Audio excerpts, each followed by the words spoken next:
সকলকে reuse life in share চ্যানেলে আবার ওয়েলকাম। তো আজকে সরস্বতী পূজা, আমি সকাল সকাল স্নান করে পুরো রেডি হয়ে গেছি।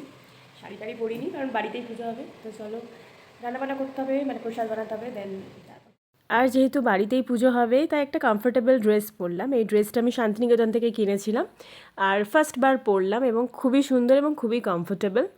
তো চলো এবার বাকি প্রিপারেশনগুলো করে নেওয়া। তো আসামে আমার বেশি কিছু আসবাবপত্র ছিল না, তো এখানে আমার দুটো সেট পড়েছিল নতুন, যেগুলো ইউজও করা হয়নি। প্রথম সেটটা আমার ভালো লাগেনি, সেকেন্ড সেটটা যেটা খুলছি সেটা হচ্ছে লারার। তো এই সেটটার প্রিন্টসটা আমার ভালো লেগেছে, তো আজকে বিভিন্ন রান্নাবান্নায় আমি এই সেটটা ইউজ করব। তো এই সেটের মধ্যে আছে দুটো বড় থালা, দুটো ছোট থালা। এই যে এটা দেখছো, যেটা খুলছি সেটা হচ্ছে একটা গ্লাস, মানে সুন্দর দুটো গ্লাস ছিল, আর দুটো বাটি। তো এই হচ্ছে পুরো সেটটার একটা চামচও তার সাথে। তো চলো এবার টাইম ওয়েস্ট না করে এবার রান্নাগুলো তাড়াতাড়ি করে ফেলি। এটা হচ্ছে কালো ডাল, এটা একটু সিদ্ধ হতে টাইম লাগে, তাই আমি জল দিয়ে এটা আমাদের বাড়িতে গোটা সিদ্ধ দিয়ে এই ডালটা করা হতো, কিন্তু এখানে যেহেতু ওরকম নিয়ম নেই, তাই আমি প্লেনভাবেই আজকে এই ডালটা রেডি করব। তার সাথে আমি যেগুলো এনেছিলাম বাড়ি থেকে, সেটা হচ্ছে বাড়ির বেগুন, টমেটো আর হচ্ছে সিম। এবারে প্রথমে সিমগুলো কেটে নেব। এখানে আমি ছোট ছোট পিস করে কেটে নেব, কারণ একটা মিক্সড ভেজ রান্না হবে সেটার জন্য। আর বড় বড় পিস করে কেটে নেব, সেটা হবে ভাজার জন্য। পারবে যেমন আমি আজকে এখানে করব সিম ভাজা আর বেগুন ভাজা, কিন্তু আমাদের বাড়িতে হতো আলু ভাজা, বেগুন ভাজা, তারপরে পোস্ত ভাজা গুঁড়ো করে করে, তিল ভাজা, এইসব কিন্তু আমাদের বাড়িতে আজকে হতো এবং কালকে আমরা সেটা পান্তা ভাত করে খেতাম। এখানে আমি কিছু কাঁচা টমেটো কেটে নেব, যেটা মিক্সড ভেজের জন্য আমাদের কাজে লাগবে। আর এই যে বেগুনটা দেখছো, সেটা আমি কেটে করে একটু পনিরের টুকরো দিয়ে দেবো এটার মধ্যে। আর তার সাথে আলুগুলো হালকা লম্বা করে আমরা কুচি করে নেব, তার সাথে দেব ফুলকপি। তো এইগুলো লাগবে আমাদের মিক্সড ভেজ তৈরি করার জন্য, যেমন পাকা আর কাঁচা টমেটো লাগবে, একটু আলু লাগবে, পনির লাগবে, শিম লাগবে। এরপরে অন্যদিকে আমি গাজরগুলোকে ভালো করে ছিলে নেব, কারণ আজকে বানাবো গাজরের হালুয়া। তো এখানে গাজর ছিলে নিয়েছি, আর তার সাথে কিছু ড্রাই ফ্রুটস আমি ভিজতে রাখতে দিয়েছি। অন্যদিকে রান্নাবাড়িটা ক্লিন করার জন্য স্নান করার আগে গাজরের হালুয়ার জন্য প্রথমে একটু আমরা গরম করে নেব ঘি, এবং সেই ঘিতে আমরা দেবো একটা তেজপাতা এবং তার সাথে দেবো দুটো এলাচ। এরপরে আমরা তার সাথে গাজর যেটা শ্রেড করে রেখেছিলাম সেটা দিয়ে ভালো করে একটু আমরা এটাকে ভেজে নেব। অন্যদিকে আমাদের বেগুন ভাজার জন্য আমি তেল চাপিয়ে দিয়েছি। এই গাজরের যে হালুয়াটা সেটা হালকা হালকা ভাজা হয়ে গেছে, তাই আমি সেটাতে দিয়ে দেবো এবার দুধ। অন্যদিকে আমি যে বেগুনটা মানে নুন হলুদ লাগিয়ে রেখেছিলাম সেটাও ভাজতে বসিয়ে দেবো। দুধ দেওয়ার পর কিন্তু 10 থেকে 15 মিনিট আমি গাজরের হালুয়াটাকে ভালো করে ফোটাবো, আর ততক্ষণে আমি এখানে নিয়ে নিয়েছি সামান্যখানি খোয়া আর ড্রাই ফ্রুটসগুলো আমি ভালোভাবে তো চলো এবার এটা 10 থেকে 15 মিনিট প্রায় হয়ে গেছে। এবার যে খোয়াটা রেখেছিলাম 1 চামচের মতো, সেইটা আমরা এটার সাথে এবার ভালো করে মিক্স করে দেবো।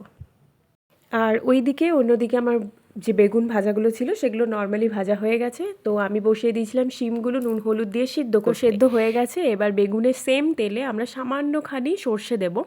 সর্ষে দেওয়ার পর আমরা সেই শিমগুলো যেগুলো সেদ্ধ করে নিয়েছিলাম, সেই সেদ্ধ শিমগুলো আমরা এটার মধ্যে দিয়ে হালকা ফ্রাই করে জাস্ট তুলে নেব, কারণ পুরোটাই সেদ্ধ হয়ে গেছে। তো এদিকে আমার শিমটাও ডান আর বেগুনটাও ডান, তো ভাজাভাজির পর্ব শেষ। অন্যদিকে আমার গাজরের হালুয়াটাতে আমি যে এখনও কিন্তু আমি এটা 10 থেকে 15 মিনিট অবধি কিন্তু ভালো করে যে দুধটা আছে সেটা শুকিয়ে নেব, কারণ আমি চাই একটু একটু গাঢ় গাঢ় হোক, আর বাকি যে ড্রাই ফ্রুটসগুলো আছে সেগুলো একটু সেদ্ধ হোক। এদিকে যেহেতু মশলা নিরামিষ, সেহেতু আমি শুধুমাত্র এখানে আদা কুড়ে নিয়েছি, এবং আদা দিয়েই পুরো মিক্সড ভেজটা এবারে রেডি হবে। এখানে মিক্সড ভেজের জন্য যা যা ছিল সেগুলো নিয়ে চলে এসেছি। এদিকে আমাদের গাজরের হালুয়াটা প্রায় শেষের মুখে। ফ্লেমটা স্লো করে আমি এখানে চিনি অ্যাড করে দিচ্ছি, কিন্তু চিনিটা অ্যাড করেও আমি কিছুক্ষণ মানে হালকা ভাপে এটাকে ফোটাবো, যাতে পুরো মাখো মাখো জিনিসটা হয়ে যায়। এরপরে দুটো ভাজা রেডি, আমাদের গাজরের হালুয়া রেডি। এখানে আমি তৈরি করে নিচ্ছি। আমি 1 চামচ এখানে নিয়ে নিয়েছি গাওয়া ঘি। তো গাওয়া ঘিয়ের সাথে আমি সামান্যখানি সাদা তেল এখানে অ্যাড করে নেব।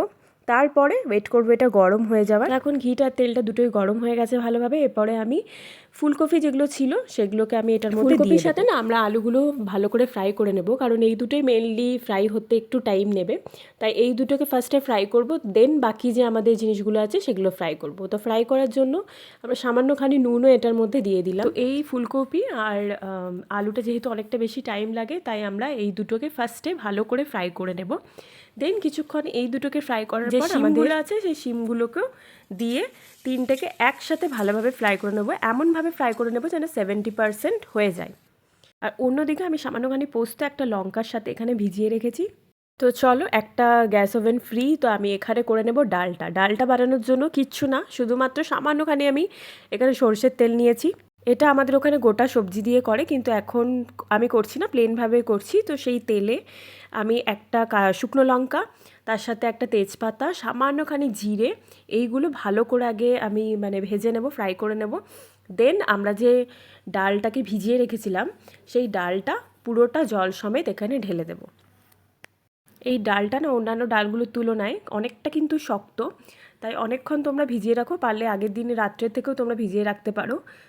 তো ব্যাস, এটার সাথে আমি আরেকটা বাটি জল অ্যাড করে দিলাম, আর তার সাথে আমি সামান্যখানি নুন আর সামান্যখানি আমি এখানে হলুদ অ্যাড করে এটাকে ফুটতে রেখে দেবো। এটা অনেকক্ষণ টাইম লাগবে হতে, তাই একটা সাইডে এটা হতে থাকুক। অন্যদিকে আমাদের যে ভাজাগুলো ছিল, যেমন আলু, কপি আর শিমটা ভাজতে দিয়েছিলাম, ওটা হয়ে গেছে। সেম কড়াইয়ে আমি একটু তেল দিয়ে নিয়েছি, তার সাথে একটা তেজপাতা, একটা শুকনো লঙ্কা আর একটুখানি আমি জিরে নিয়ে ফ্রাই করার পর আমি এখানে আদাটা যেটা কুড়ে নিয়েছিলাম সেই আদাটা দিয়ে দিলাম এখানে। এরপর আদাটাকে ভালো করে আমরা ফ্রাই করে নেব, যাতে কাঁচা গন্ধটা প্রায় চলে যায়। তো সেরকম করে ফ্রাই করে নেওয়ার পর আমি এখানে একটা মশলা প্রিপেয়ার করব। তো একটা আমরা ছোট্ট বাটি নিয়ে নিয়েছি, এই ছোট্ট বাটিটাতে আমি নিয়ে নিয়েছি একটু ধনে গুঁড়ো, জিরে গুঁড়ো, শুকনো লঙ্কা গুঁড়ো।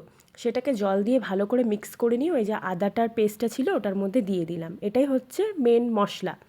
তারপরে যে কাঁচা আর পাকা টমেটোগুলো ছিল সেই মশলার মধ্যে কষিয়ে আমরা দিয়ে দিলাম, আর সামান্যখানি নুন দিয়ে দিলাম।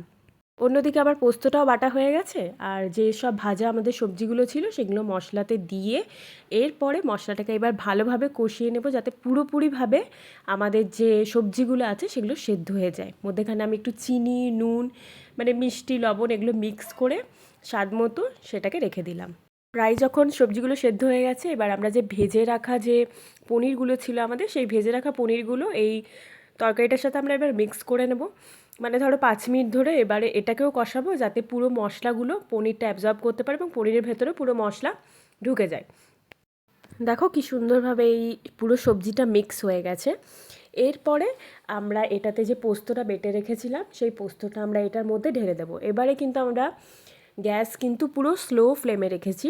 পোস্তটা ঢেলে দেওয়ার পর ভালো করে মিক্স করে নিলাম। তারপরে আমরা ওপর থেকে দেবো সামান্যখানি ধনে পাতা, যেটাকে কুচি কুচি করে নিয়েছি, এবং সামান্যখানি আমরা দেবো গরম মশলা, এবং লাস্টে আমরা দেবো ঘি।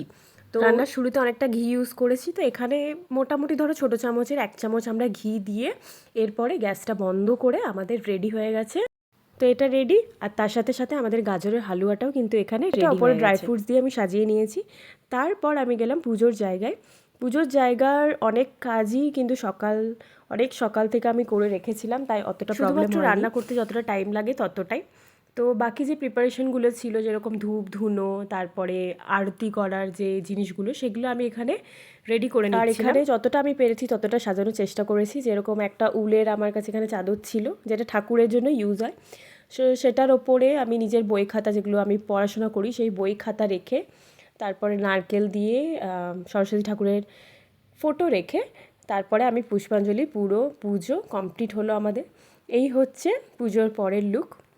আসামের স্কুলগুলোতে পুজো হলেও এখানে অতটা ক্রেজ নেই যতটা ওয়েস্ট বেঙ্গলে আছে, বাট ঘরে পুজো করে আজকে কিন্তু ভালোই লাগলো। তো চলো ফাইনালি পুরো লুকটা তোমাদের দেখায়। প্রথমে অন্নভোগ ছিল, তার সাথে পনির যেটা আমি রেডি করলাম সেটা তো দেখেইছো, তার সাথে জল, এখানে রয়েছে 7 রকমের ফল প্রসাদ, তার সাথে যে গাজরের হালুয়াটা বানিয়েছিলাম সেটা, বিভিন্ন যে ভাজাভুজিগুলো ছিল সেইগুলো। তো ফাইনালি পুজো আমার ভালোভাবে কমপ্লিট হয়ে গেল, এবং তারপরে আমি এখানে ভালো ভালো ছবি তুললাম। ছবি তোলার পর পুরোপুরিভাবে আমার সুন্দরভাবে পুজো কমপ্লিট হলো। তো ফাইনালি আমার পুজো শেষ হয়ে গেছে। তো ভিডিওটা ভালো লাগলে লাইক করে দিও, কমেন্ট করে দিও, সাবস্ক্রাইব করে দিও আমার চ্যানেলটা, যেটা হচ্ছে Lily's lifestyle. Thank you.